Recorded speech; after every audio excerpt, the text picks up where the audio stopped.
시편 119편 65절로 72절 본문을 가지고 고난이 주는 유익이라는 제목으로 하나님 말씀을 대언하도록 하겠습니다. 슈마라는 사람이 쓴 자발적 가난이라는 책이 있습니다. 그 책의 부제목으로는 덜 풍요로운 삶이 주는 더 큰 행복이라는 제목입니다. 내용인즉슨 우리가 흔히 쓰는 말 과유불급이라는 말이 있죠. 결국 어느 정도 자발적으로 가난해지는 것이 그 사람을 더 행복하게 한다는 생각입니다.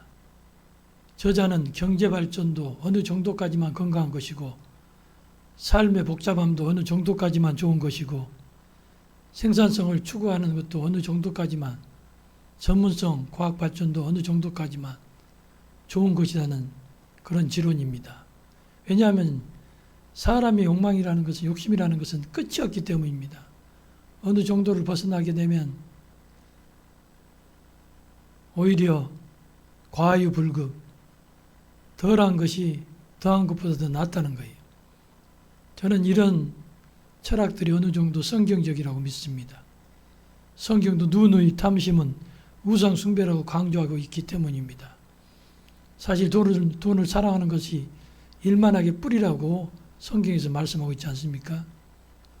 사람의 마음을 비참하게 만드는 질병이 돈을 사랑하는 것이고, 쾌락에 대한 사랑은 말 그대로 비천한 본능에 지나지 않습니다. 그래서 모든 악의 근원이 탐욕이기 때문에 충분한 것 이상은 가지지 말라는 것입니다. 자족하라는 것입니다. 지족하라는 것입니다. 그렇다고 고난을 좋아하는 사람은 또 거의 없습니다. 한때 남한 우리 대한민국 사람들이 사우디 사막에 가서 몇 년씩 고생을 하고 또 독일에 가서 탄광에서 고생을 해서 간호원들이 죽은 시체를 닦으며 돈을 벌어오고 월남전에서 피를 흘린 이유가 무엇입니까? 다 가난에 벗어나서 고난을 이기기 위해서였습니다. 사람들이 열심히 일하고 노력하고 새로운 것을 발명하고 도전하는 이유가 무엇입니까? 편안하고 안전한 삶을 추구하기 때문입니다.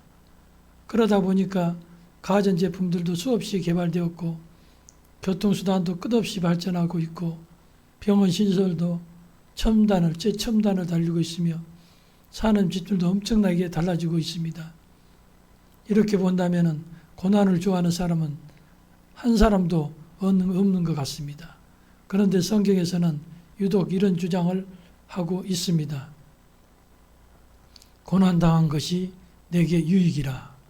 시편 119편 71절에 고난당한 것이 내게 유익이라. 이로 인하여 내가 주의 율례를 배우게 되었나이다. 또 야고보서 1장 2절에 보면 내 형제들아 너희가 여러 가지 시험을 만나거든 온전히 기쁘게 여기라. 또 고린도후서 12장 10절을 보면 그러므로 내가 그리스도를 위하여 약한 것들과 능욕과 궁핍과 핍박과 곤란을 기뻐하노니 이는 내가 약할 그때의 곧 강함이라. 이 말씀은 믿음이 없이는 받아들일 수 없는 그런 말씀입니다. 어떻게 고난이 유익이며 고난을 기뻐할 수 있을까요? 오늘 본문은 그 이유를 설명해 주고 있습니다. 고난이 왜 유익할까요? 첫째로 고난은 잘못된 것을 바로잡아주기 때문인 것입니다.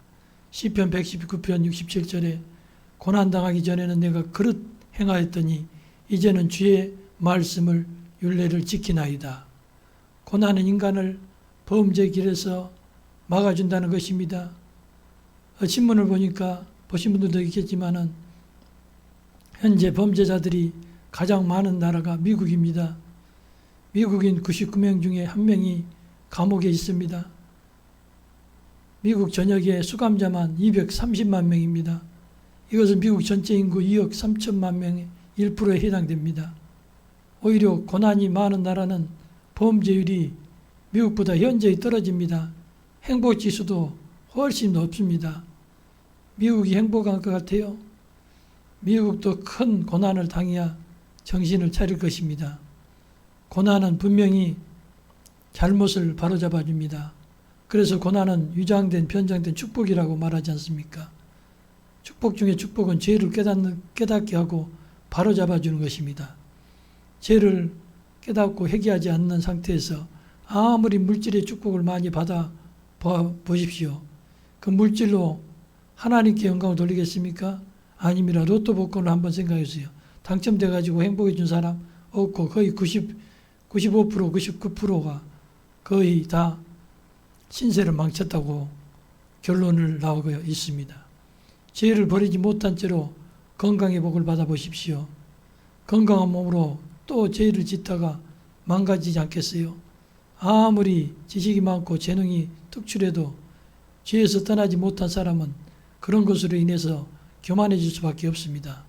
그런데 하나님이 가장 싫어하는 사람이 바로 교만한 사람이기에 그것은 결국 축복이 아니라 저주가 될 수밖에 없는 것입니다. 그래서 하나님께서는 사랑하는 자식들을 징계하고 고난을 통해서 주의 뜻을 깨닫게 하시는 것입니다. 고난을 통해서 회개하면 축복의 문이 활짝 열리기 시작하는 것입니다. 그런 의미에서 하나님의 뜻대로 하는 근심은 축복이라고 고린도서 7장 10절에 하나님의 뜻대로 하는 근심은 후회할 것이 없는 구원에 이르게 하는 회개를 이루는 것이요 세상 근심은 사망을 이루는 것이니라고 말씀하고 있습니다. 회개하면 반드시 축복의 통로가 활짝 열립니다. 믿습니까? 아멘입니까? 회개하면 반드시 하늘의 대문이 활짝 열립니다. 시온의 대로가 열립니다. 회개하면 반드시 주님의 영광을 보게 됩니다. 은혜 가운데 형통하게 됩니다. 회개하면 반드시 은혜의 소나기가 쏟아집니다. 하나님께서 부어주십니다. 그런데 문제는 사람들은 여간에서는 회개하려 들지 않습니다. 보통 말로 해서 회개하는 사람은 드뭅니다. 그래서 하나님께서는 고난을 보내주시는 것입니다. 고난을 만나기 전에는 잘못된 길을 걸었습니다. 죄에서 떠나지 못했습니다. 그런데 고난이 임하면서 정신이 번쩍 듭니다. 이러다가 큰일 하겠구나 하는 각성이 들게 됩니다. 그래서 죄를 버리고 주님의 말씀에 순종하기 시작하는 것입니다. 예배 생활이 회복됩니다. 주의를 성수합니다. 강포와 강박한 마음을 버리고 인자와 공의를 행하기 시작합니다. 음란을 버리고 거룩한 삶을 추구합니다. 탐욕을 버리고 베풀고 구제하는 삶을 살기 시작합니다. 삐뚤어진 길을 벗어나서 바른 길을 걷습니다. 그랬더니 무거운 짐들이 하나하나 벗겨지면서 마음의 평안이 찾아오고 기쁨의 샘이 솟아오르고 하나님의 놀라운 사랑이 넘쳐나고 마음의 감격이 생겨나고 감사의 눈물이 회복됩니다.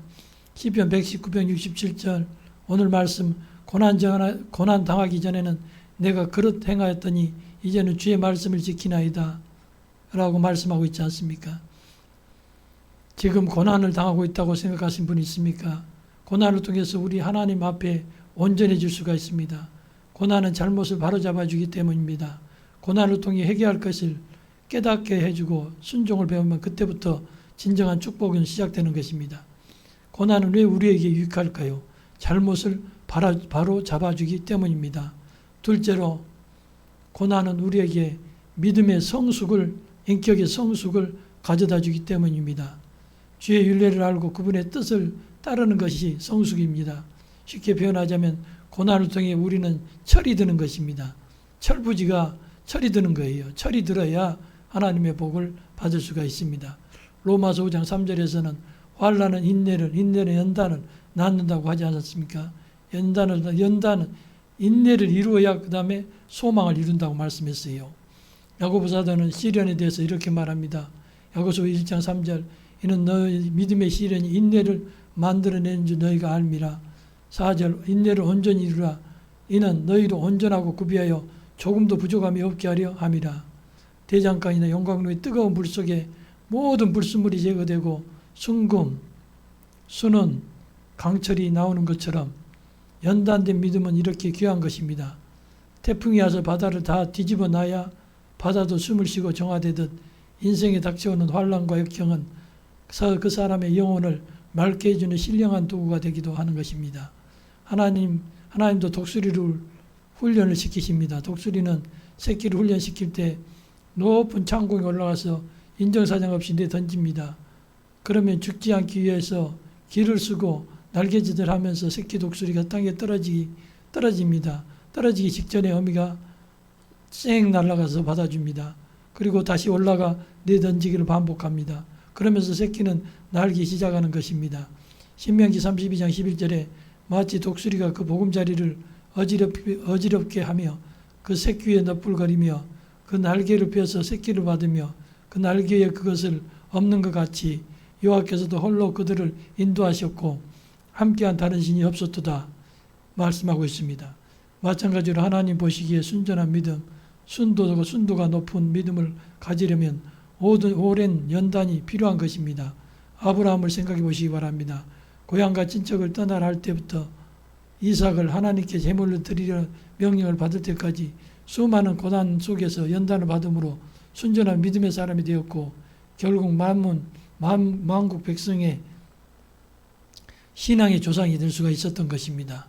요셉의 약점은 교만의 가능성이 있었습니다. 그가 고난의 풀무불에 들어가서 연단을 받지 않았더라면 13년이라는 연단을 받지 않았더라면 바로 그는 교만으로 인해서 하나님 앞에 쓰임을 받지 못했을 것입니다. 그러나 그는 13년이라는 세월에 밑바닥 노예 생활과 감옥 생활과 고난 속에서 온갖 교만과 자존심이 사라지고 순전한 믿음을 소유함으로 하나님 앞에 강하게 쓰임받는 인물이 될 수 있었던 것입니다. 모세는 모든 면에서 뛰어난 사람이었습니다. 성경에 애굽의 학술을 다 배워 말과 행사에 능했다고 그랬습니다. 최고 학문과 무술을 연마한 사람이었습니다. 그러나 하나님 앞에 쓰임받기 위해서는 바로 그 점이 오히려 장애 요소가 되었습니다.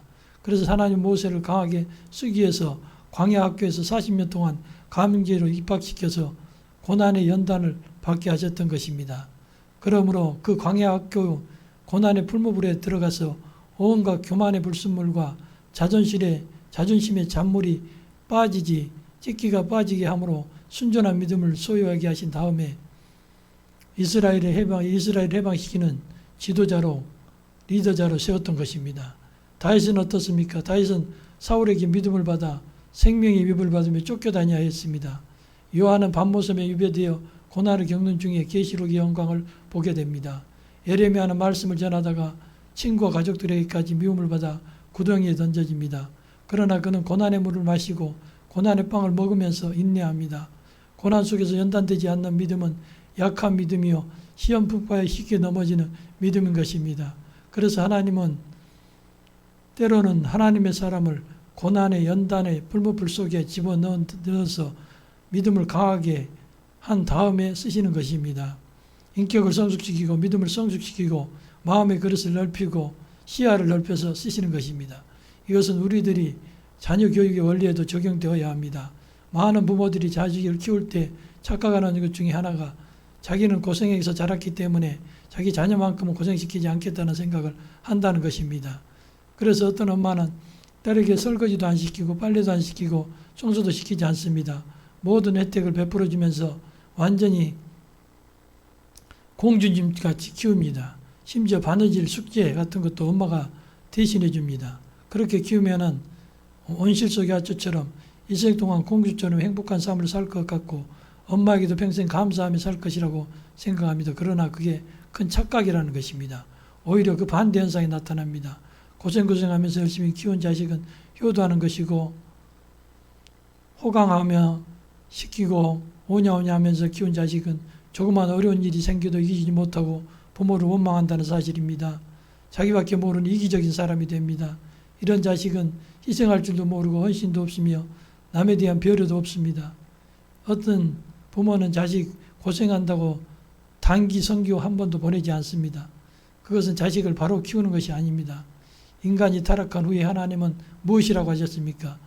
창세기 3장 16절에 하와에게 내가 내게 고통을 더하게 하리니 내가 수고하고 자식을 낳으며 너는 남편을 사모하고 남편은 너를 다스릴 것이라고 말씀하셨고 또 창세기 3장 17절에 아담에게는 너는 종신토록 수고하여 그 소산을 먹으리라 땅이 내게 가시덤불과 엉겅퀴를 낼 것이라 너희 먹을 것은 밭의 채소인즉 내가 얼굴에 땀을 흘려야 식물을 먹고 필경은 흙으로 돌아가리니 라고 하셨습니다. 그러므로 지혜로운 부모는 자녀들이 어릴 때부터 고난을 이겨내는 훈련을 시키는 것입니다. 여러분 생각에는 하나님이 그저 건강 축복, 물질 축복, 자녀 축복만 주시면 그저 늘 하나님께 감사 찬송하면서 충성을 다할 것 같지요. 그러나 그렇지 못한 것이 인간입니다.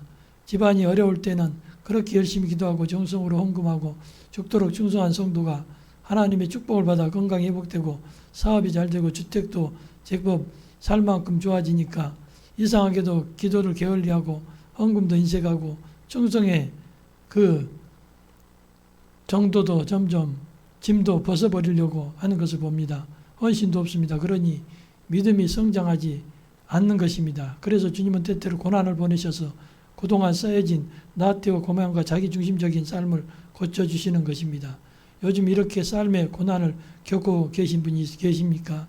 그렇다면 속히 기도하고 하나님이 고난을 주신 뜻을 깨달아야 합니다. 그리고 순전한 믿음을 회복해야 합니다. 그러면 하나님이 기뻐하사 그 고난이 축복이 되게 만들어 주십니다. 그리고 믿음의 성숙이라는 축복도 주시는 것입니다. 믿음의 성숙뿐입니까? 인격의 성숙을 주시는 것입니다. 고난은 축복입니다. 우리의 잘못을 바로잡아 줍니다. 우리의 믿음을 성숙시켜 줍니다. 세 번째로 고난은 하나님과 가까워지도록 하기 때문입니다. 본문 71절에 고난당하는 것이 내게 유익이라 이로 인하여 내가 주의 율례를 배우게 되었나이다고 했습니다. 고난을 통해서 주의 말씀, 주의 뜻을 더 깊이 깨닫게 되었다고 고백하고 있습니다. 누구든지 평안할 때는 하나님을 찾는 이들이 적으나 극히 어려운 일을 당할 때는 하나님을 찾습니다. 그래서 우리가 하나님을 만나는 시간은 평안할 때보다 고난의 시간입니다. 어린아이가 아플 때 엄마를 더 찾게 됩니다. 평소에는 엄마의 사랑을 모르다가 아플 때는 밤새도록 간호해주는 어머니의 깊은 사랑에 눈을 뜨게 되는 것입니다. 별은 환한 낮에 보이지 않습니다. 그러나 깜깜한 밤에 하늘에 떠있는 무수한 별들을 볼 수 있게 됩니다.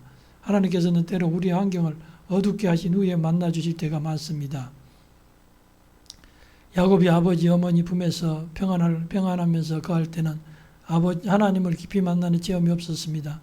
다만 지식적으로 하나님을 알 뿐이었습니다. 그러나 환난의 밤이 다가왔을 때 하나님을 만나 뵙게 되었습니다. 돌베개를 베고 잘 때 하나님을 만나게 되었습니다. 어느 날 야곱이 형의 낯을 피해서 정신없이 도망치다가 광야에서 밤을 맞이하게 되었습니다. 그는 돌을 베개 삼아 모래 위에 누웠습니다. 얼마나 무서웠을까요? 황야의 황막한 광야에 멀리서 간간히 들리는 야수들의 울부짖음 그리고 하늘로부터 엄청나게 쏟아지는 별빛을 보면서 그는 탕자처럼 이제 나는 이렇게 도망자로 살다가 광야에서 아무도 모르게 죽는구나라는 죽음의 그런 위협도 그 무서운 두려움도 느꼈을 것입니다. 그런데 보십시오. 바로 그 순간에 하나님이 그에게 나타나서 그에게 선하신 인도를 약속하는 것이었습니다. 그때 야곱은 외치기를 창세기 28장 16절에 여호와께서 과연 여기 계시거늘 내가 알지 못하였도다고 말씀했습니다. 이사야가 하나님을 만나 뵌 것도 평안한 낮이 아니라 절망의 밤이었습니다. 그렇게 믿고 의지했던 우시야 왕이 갑자기 죽음으로 조국의 큰 위기를 직면하게 되었습니다. 이사야는 성전 안에서 절망감에 깊이 쌓인 채 시름 없이 앉아 있었습니다. 그때 갑자기 하늘이 열렸습니다. 그리고 높은 보좌에 앉으신 여호와 하나님이 보이면서 그 옷자락이 성전 가득히 펄럭이는 것을 보았고 천사들이 외치는 소리가 들리기를 거룩하다는 것이었습니다. 그는 그 자리에 꼬꾸라지면서 외치기를 화로다 나여 망하게 되었도다. 나는 입술이 부정한 사람이요 입술이 부정한 백성 중에 거하면서 만군의 여호와이신 왕을 배웠음이라고 고백했던 것입니다. 영국의 작가 존 버년이 철로역정을 쓸 때는 그가 평안했을 때가 아닙니다. 그가 억울하게 감옥에 갇혔을 때 처음에는 대단히 낙심되었으나 간절히 기도하는 중에 하나님을 만나게 되므로 오히려 그 고난이 옥중에서 천국 가는 길을 보게 되고 그것으로 작품을 쓰게 되었던 것입니다. 그게 철로역정입니다. 그 책이 얼마나 많은 사람에게 감동을 주었는지 성경 다음으로 많이 읽혀진 책이라는 것입니다. 그래서 결국 고난을 통해서 주의 뜻을 알게 되고 하나님께로부터 사명도 받게 되는 것입니다. 하나님께서는 이스라엘 백성이 마라의 쓴물을 마시게 하시고 다음에 엘림이라는 오아시스로 인도해 주셨습니다. 우리가 믿음으로 시련을 잘 이기고 나면 하나님께서 엘림의 오아시스를 발견하게 해주시는 것입니다. 그런데 많은 성도들이 시련에서 탈락하기 때문에 그 뒤에 따라오는 하나님의 은혜를 놓쳐버리는 것은 너무나 아쉬운 일입니다.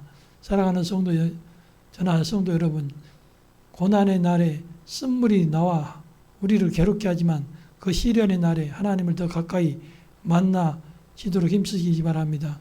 그러면 하나님 반드시 단물이 나오도록 엘림의 축복을 주실 줄로 믿으시길 간절히 바랍니다. 그리고 마지막으로 네 번째는 고난은 진정한 감사와 기쁨을 제공해 주기 때문입니다. 이 세상의 모든 귀한 것은 전부 고난 속에서 얻어지는 것이요. 또한 고난을 통해서 진정한 즐거움을 얻게 되어 있는 것입니다. 귀한 아기도 뱃속에서 10달 동안 고난 속에서 잉태하고 죽음 같은 고통을 통해서 출산함으로 귀한 어린 아기를 얻는 기쁨을 소화할 수 있는 것이요. 황영조 같은 마라토너가 2시간 10분 정도의 죽음 같은 질주를 겪은 후에 멸류관을 받는 최고의 기쁨이 주어지는 것입니다. 고든 것이도 남들이 놀고 먹고 마시는 때 오직 절간이나 고시원이나 도서관에서 죽음 같은 고난의 노력을 겪은 후에야 합격의 큰 기쁨을 누릴 수가 있는 것입니다. 여인들이 보며 황홀해하는 값진 진주를 보시며 그 진주가 땅에서 캐내지 않고 바다에서 나오는 유일한 보석입니다. 굴 속에 모래알이 들어가면 그 아픔을 이기기 위해 굴 속에 나카라라고 불리우는 물질을 만들어 모래알을 쌓아 바르기 시작합니다. 낙하가 많이 덮일수록 진주가 커지고 값도 올라갑니다. 그런데 이 낙하라는 물질을 조금씩 생성되기 때문에 몇 년 동안 말할 수 없는 고통을 겪은 후에야 값지고 귀한 진주를 얻게 되는 것입니다. 이처럼 귀한 것일수록 그만큼 고난의 과정이 오랫동안 필요합니다. 그래서 모세는 구약의 최고 큰 선지자로 했는데 40년의 연단이 필요했습니다. 특별히 주님 때문에 당하는 고난을 잘 소화하면 하나님의 크신 기쁨과 감사를 선물로 받도록 하시는 것입니다. 사도 바울을 보십시오. 그는 빌립보서에서 성도들에게 편지하기를 항상 기뻐하라고 감옥에서 고민하고 있지 않습니까? 그런데도 내용 놀랍게도 로마서, 고린도서, 갈라디아서 그런 구절이 별로 없지만 옥중 서신인 에베소서, 빌립보서, 골로새서, 빌레몬서에는 많이 기뻐하라 옥중에서 기뻐하라는 내용이 발견되고 있습니다. 빌립보서 2장 18절에 너희도 기뻐하고 나와 함께 기뻐하라. 빌립보서 4장 4절에 주 안에서 항상 기뻐하라. 내가 다시 말하노니 기뻐하라. 골로새서 1장 11절에 모든 능력으로 능하게 하시며 기쁨으로 모든 견딤과 오래 참음에 이르게 하시고 골로새서 4장 2절 기도하고 감사함으로 깨어있으라. 빌레몬서 1장 7절에 보면 내가 너의 사랑으로 많은 기쁨과 위로를 얻었노라고 했습니다. 놀라운 일이 아닙니까? 감옥에 갇혀서 고통받고 있던 자가 오히려 자유롭게 살고 있는 자들에게 기쁨과 감사를 권면하고 있다는 것은 너무나 놀라운 일입니다. 과연 그것이 가능한 일일까요? 그렇습니다. 고난 중에 주님을 바라보는 자들에게는 이러한 신비한 능력이 나타나는 것입니다. 목회를 하다 보면 평안하고 안전한 자는 감사 기쁨을 잃고 사는 경우가 많이 보는 반면에 오히려 주 안에서 고난을 당하는 자들, 그런 목회자들은 감사와 기뻐하는 일들이 생겨나게 되는 것을 흔히 보게 됩니다. 때로 어느 열심히 있는 성도가 갑자기 어려운 일을 당했을 때 신방 가면서 무엇이라고 위로할까 염려할 때가 많습니다. 그러나 그것은 인간의 생각에 불과합니다. 병원에 신방 가면 가서 앉기가 바쁘게 목사님 내가 이번에 깨달은 것이 너무 많습니다. 하나님이 나같이 실수가 많고 충성도 제대로 못하는 자에게 이렇게 은혜를 크게 주셨는지요. 지켜주신 것에 감사합니다. 그렇게 깨닫게 해주신 것에 감사합니다.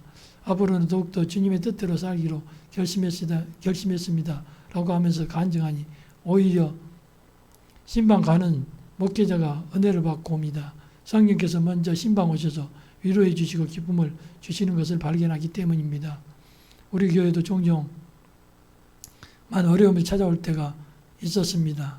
특히 교회를 옮기고 또 목회하는 중에 또 성도들 여러 가지 이유로 인해서 힘들었던 부분을 놓고 이렇게 했습니다. 그럴수록 서로 도움고 기도해주고 중보 기도해주고 하는 그런 전화위복의 기회가 되는 것을 보았습니다. 사랑하는 모든 성도 여러분들, 하나님과 저와 여러분들의 삶을 항상 합력해서 선한 곳으로 인도하시는 하나님 우리는 때로 고난을 만난다 할지라도 하나님은 그 길을 통해서 오히려 우리의 잘못을 바로잡아 주시고 믿음을 성숙시켜 주시고 인격을 성숙시키고 하나님을 더 가까이 만날 수 있는 유익, 기쁨과 감사가 넘치도록 하여 주는 유익을 주시는 줄 꼭 믿으시기를 주님의 이름으로 부탁을 드립니다. 기도하겠습니다.